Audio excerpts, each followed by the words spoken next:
I just want you to like me. Okay. This is Expert Perspective by Martin Gobot Company.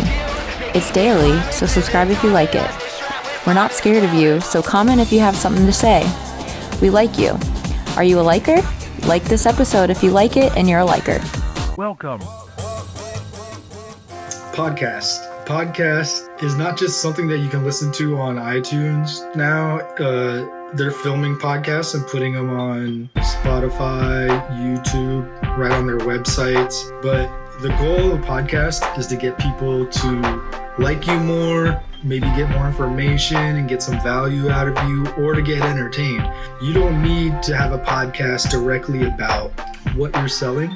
You can have it talking about your community or highlighting people in your community that do cool things. All that matters in the philosophy of it is that you're delivering good content. The same thing applies to sponsorships. Yeah, you want to sponsor a podcast to get your name out there for a target audience. The same applies to if you're making the podcast yourself.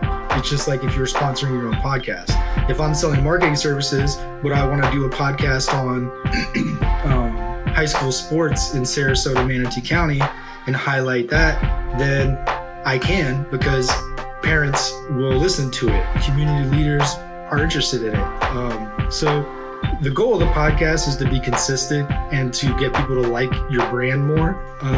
Eventually, you can convert them into sales and clients and patients. The target audience for your podcast should be heavily considered. If you're just serving people locally, it might want to be local, it might not.